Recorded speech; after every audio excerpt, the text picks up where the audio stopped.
my beautiful bookish friends, I'm Bowen and welcome to my November wrap-up. While I did read 16 books in the month of November, I didn't exactly have the best reading time because quite a few of these I ended up rating 1 or 2 stars more than any other month this year so far. So while I did read a fair amount, there were a lot of duds in this.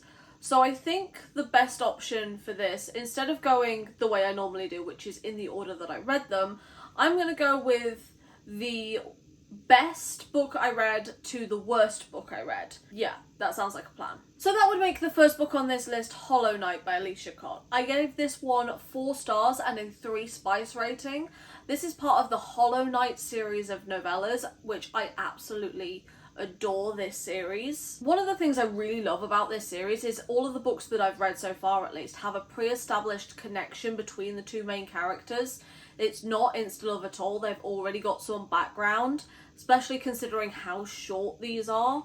I love that they all have like a different kink in them. This one is Pleasure Dom. This is Brother's best friend as well, and he's been in love with her for ages, but the way he kind of goes about showing it or dealing with it is being like the guy on the school playground that pulls the girl's pigtails and like scaring her and making her jump. And it turns out he didn't necessarily just want to make her jump or just want to scare her, he just wanted to hear her scream. And in the fun way. So he does. And this was a lot of fun. I really love this one. I really love all of the books in this series. I still have quite a few left in this because I think I've only read 3 in total. But I'm definitely going to continue picking books up from Alicia Cott and from this series because it is top notch. Coming in next is Wretched by Emily McIntyre. I gave this one a 3.75 and a 4 spice rating. For someone that's really not a dark romance girly, I love Emily McIntyre's Never After series. This one is a spin on The Wizard of Oz. And let's be honest, in every iteration of The Wizard of Oz, Dorothy's kind of a bitch. She's a bitch in the actual Wizard of Oz, she's a bitch in Wicked, she's a bitch in this, and this one she's just more of a spoiled brat throwing a temper tantrum. One little niggly thing about this book that bothered me is I listened to the audiobook, and in the audiobook they say her name is Evelyn, but it's spelt in the physical book as Evelina. So that really confused me because I'm looking at the name and it ends in an A, Evelyn ends in an E. I know like 4 different Evelinas. That's how that is pronounced. It's Polish. So that kind of was weird to me, but other than that, I really enjoyed this. I was just me being petty, but we already know that about me. But the relationship between Evelyn and Nick, I absolutely loved. They didn't have like a deep connection to me, but the tension and the chemistry was just fucking delicious and I loved that for them. I specifically like the push and pull of their sexual chemistry, the way that they kind of like push back against each other all the time. I really liked that. The one thing that didn't make sense to me though is the poetry aspect of it. Like both of them are really into poetry, which I just thought was really weird and kind of fell out of character. But I think it was meant to soften them a little bit, but it just felt really weird to me. I just didn't vibe with that part of it at all. The plot was great, the smut was great, the chemistry was great, but there are certain little things that just didn't quite work for me. But I really do love this series and I'm definitely going to continue picking up the last 2 because Emily McIntyre is absolutely brilliant. The next book I'm going to talk about is Role Playing by Kathy Yardley. I gave this one a 3.75 as well. This is a really sweet story about a couple that meet on a gaming website, and there's a miscommunication trope in this, but in a way that I think is so fun and silly. It's not like big miscommunication, but she seems to think that he is like in his 20s and is quite young, and he seems to think that she is in her 80s and they're like 48 and 50.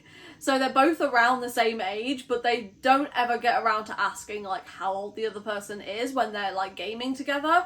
And I just really love that like silly little miscommunication thing. It's not very often that I do like the miscommunication trope, but in this, It was really well done. This is very Grumpy Sunshine as well, where he is the little ray of sunshine and she's kind of a grump because her son has just gone off to college and she's kind of got empty nest syndrome. So she goes and plays online and she meets all of her friends there and meets this guy, and I loved that for them. This also has representation of demisexuality and bisexuality with our main character Aiden.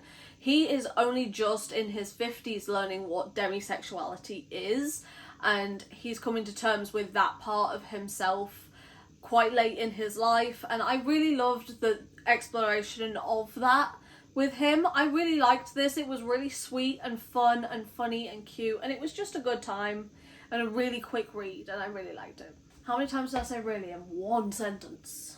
Next is The Dating Plan by Sarah Desai. I gave this one a 3.75 as well and a 2 spice rating. I was kind of apprehensive going into this one, especially considering this is the second book in a series. The first book, The Marriage Game, I ended up giving quite a low rating because of the third act breakup, and I'm still pissed off about it if I'm perfectly fucking honest, but this one I much preferred. Liam is painted as the bad boy because he rides a motorcycle and he has a shit dad, when he's actually just like really sweet, a little overprotective, but like he's got a heart of gold and I love that for him. And Daisy is kind of neurodivergent coded.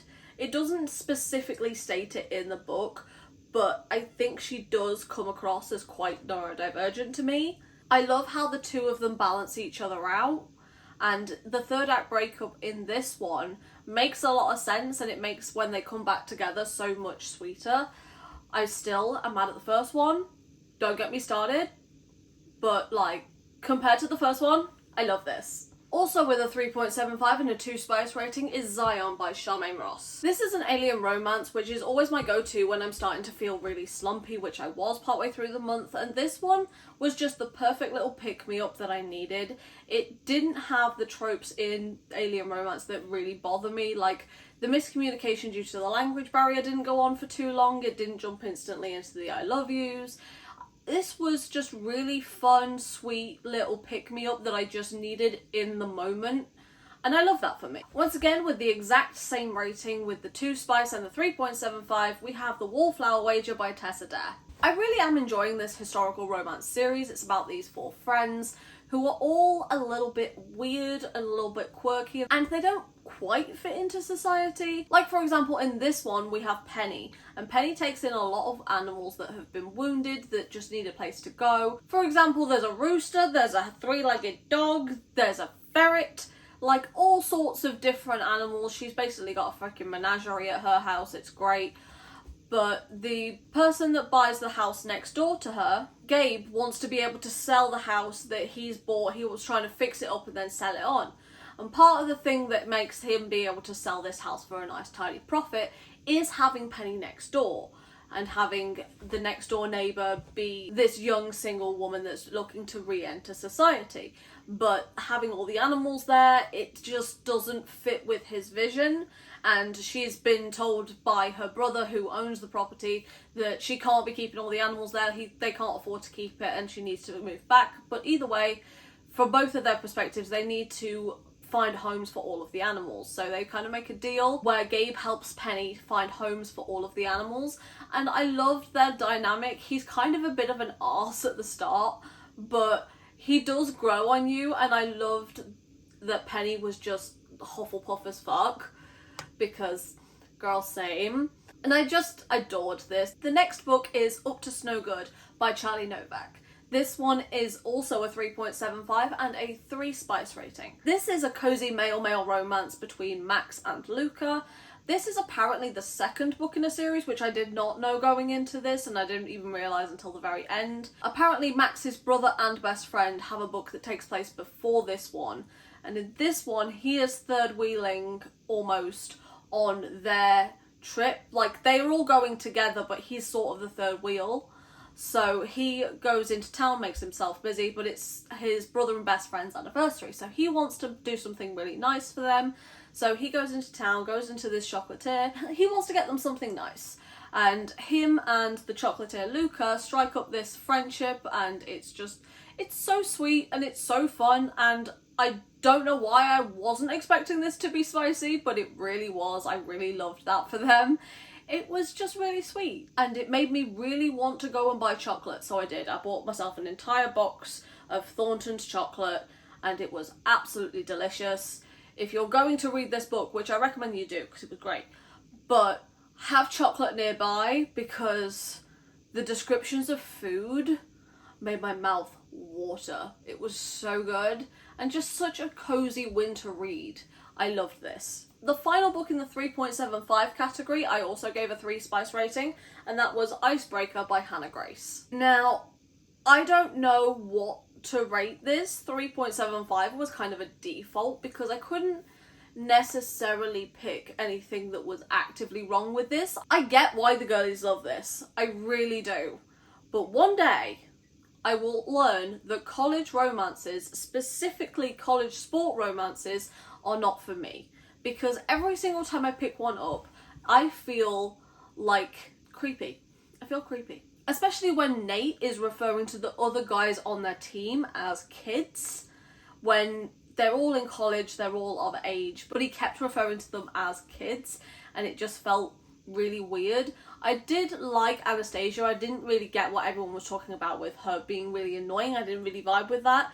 I liked that she went to therapy and she had like good, healthy communication with everybody. But there was just something about this, and there's something about college romances in general that just don't work for me. So while this is a 3.75, it's like a low 3.75, right? Like, it's just not for me. Next is How to Lose a Guy Before Christmas by AJ Pine.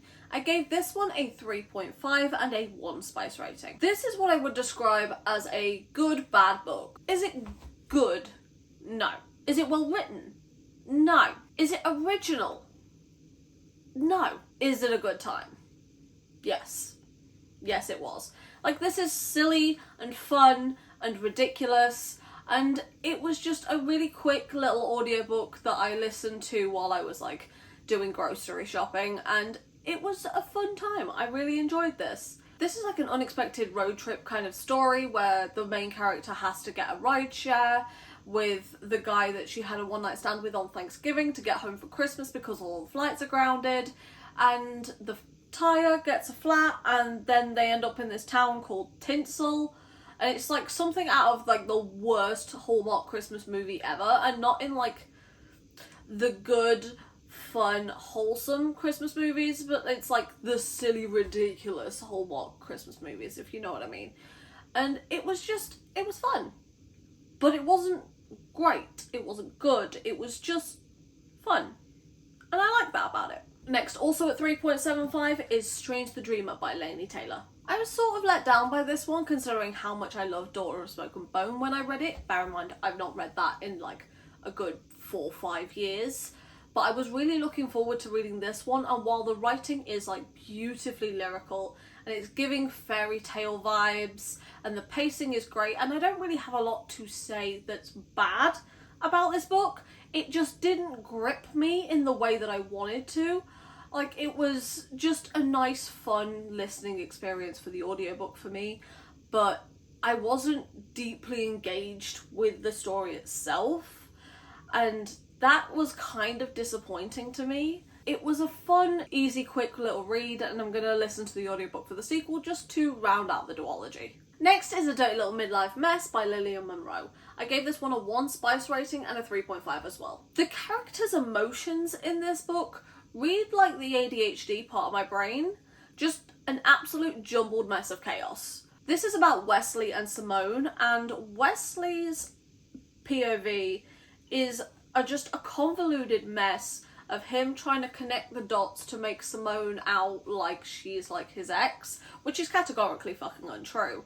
And it's just really weird because they never really have a communication about it. They never really speak about the way his brain works, because I get how his brain works, but sometimes you need to explain that to another person, because otherwise you get from point A to point F and you've not explained how you've got there, and you need to use your words. And this is just, it was good, but the communication in this was mid at best. And I feel like it just needed for them to talk a bit more about their insecurities. I feel like that could have solved a lot of the problems in this book, but it was really good and I really enjoy this series. I like Lillian Monroe's writing, and while this is a happily ever after, I hope that he does not repeat the same mistakes again, because I think Simone deserves better. Next on the list is Pregnant Curvy Mate by Ruby Knox. This one I gave a 3.25 and a 2 spice rating. This is another one of those books that I had when I was feeling slumpy and I was just kind of having a bad day. It's a shifter romance, always surprised. But this one, the timeline just seemed to jump around all over the place. Almost as if there were parts missing, because like the characters got together and then all of a sudden it's 2 weeks later, and then there's another scene and it's a month later. And I get that it says it's a pregnancy trope in the title, but it does kind of feel like it was a cop-out for the story. I mean, it was what I needed in the moment. I read this maybe a month ago and I cannot remember a single thing that happened in it, so it was one of them days, I guess.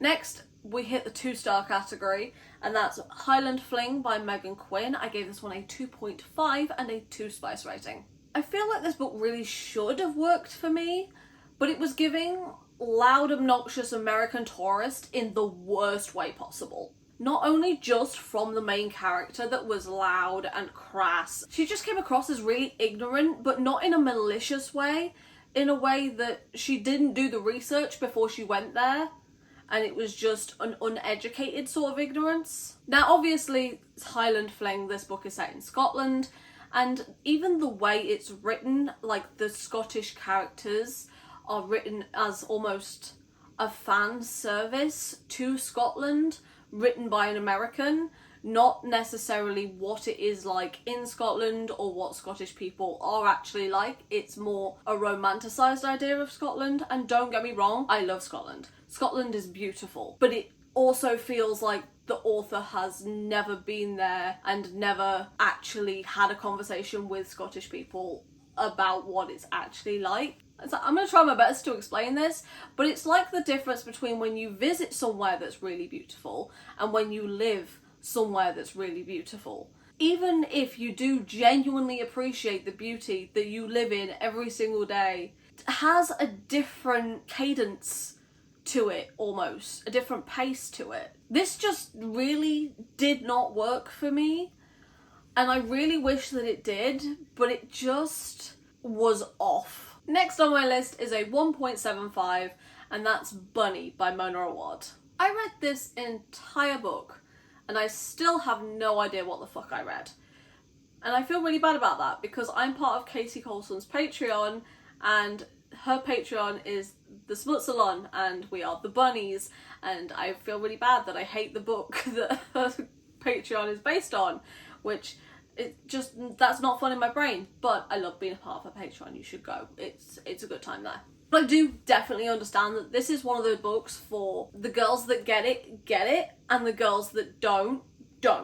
And I don't get it. I've watched the explanation, I've done like the research on it, and I think this is just not the type of book for me personally. But I feel like this is a very Marmite. This is very love it or hate it. Not many people will give this 3 stars. It's either a 5 or a 1. This is like a very low 2-star for me. So I don't know what that says, but I have no idea what happened in this book. It's so unreliable narrator that I don't really have an explanation for you. I have no thoughts inside my brain. We are down to the last 2 books in this video. I gave both of them a 1.25, and the first one of those is Punk 57 by Penelope Douglas. This one gets a 3 spice rating. I honestly thought I was past all my high school trauma, you know, being 32 and it being like an entire lifetime ago. But no, apparently not. Because you know how there used to be people that picked on you in school? No, just me? Okay, cool. But you don't care if they ever evolved. You don't care about their life at all, because quite frankly they made your life a little bit hell, so I don't care what you do. And that's how I feel about Ryan. Like, she got her character arc at the end and I love that for her, I guess. I don't care. I don't give a flying fuck nugget about her character arc because she pissed me off so fucking much. No, she doesn't deserve one. And that is probably really harsh, and to the people that love this book, I am really fucking sorry. Fully aware that this is a me problem, this one specifically, because I just couldn't cope with Ryan. She pissed me off so much that Misha just deserved better. He did. He genuinely deserved better. And this is my first bully romance. I don't get it. I don't get it. Like, if you're going to be an asshole, commit to the fucking bit, babe. But she was an asshole and then was just there like, oh, I feel really bad about it. I'll get the tiny violin. Why? If you're going to be a cunt, be a cunt. That's fine. I haven't got a problem with that. Just commit to the fucking bit. She was one of those people that wanted to hang with the popular crowd, even though the popular crowd is just essentially just full of assholes that like to pick on other people to make themselves feel better. But she decides she wants to be friends with these people because she struggles to make friends. I wouldn't know, I can't relate. But she has friends. At the certain parts of this book where we have flashbacks and when she's talking about her other friends, and she chooses to give that up for the sake of these horrible popular people because they look like they're having more fun. They're not. I can promise you, the popular girls are not having more fun than you. They're just equally as insecure. Like, they can deal with their fucking bullshit over there. Goodbye. I had 2 people in my real life tell me to read this book. I love them. I love them both. I love you both. I really do. And I love that you love this book. Oh, I hated it. Oh, I hated it so much. I'm done. Nope. Nope. And the last book is, again, a 1.25, and that is From Blood and Nash by Jennifer L. Armentrout. This one gets a 2 spice rating. I have read multiple 5-star reviews on this book, and I have no fucking idea what y'all are talking about, because I'm convinced with this one we did not read the same book. We can't have read the same book. There's no way that y'all are talking about the chemistry and the connection between these 2 characters. Where? Genuinely show me fucking where. Also, this is the worst writing I have ever experienced in my life. Like, I don't like to shit on authors' work. I really don't. Everything here is personal opinion. It really is personal opinion. How are y'all gonna tell me that this is good writing? It's and then he did this, and then he did this. It was so fucking repetitive. It was so boring. There was no fucking chemistry, and oh my god, this was painful. This actually hurt to be able to get through the entire book of this. And I was listening to the audiobook for it and physically reading it, swapping out, interchanging, but I can't. I first tried to pick this up 2 years ago. I got about 200 pages in and I soft DNF'd it because I made a mistake. I did. I bought 2 special editions for this book. I bought the Fairy Loot edition and I bought the Illumicrate edition. Now, the Fairy Loot edition is the first 3, the Illumicrate edition is the first 4. Either way, I have the first 3 books twice. Why? Why did I waste my money like this? Because this is just fucking terrible. If you'll love this book, I am happy for you, but I genuinely don't understand you. And I never will. And on that charming note, that is all the books that I read in the month of November. So if you managed to get this far into the video, then leave an anger emoji for all of the emotions I had during this video. But for now, thank you so much for stopping by. It has been lovely having you here. And I hope to see you in another video coming very soon. Bye.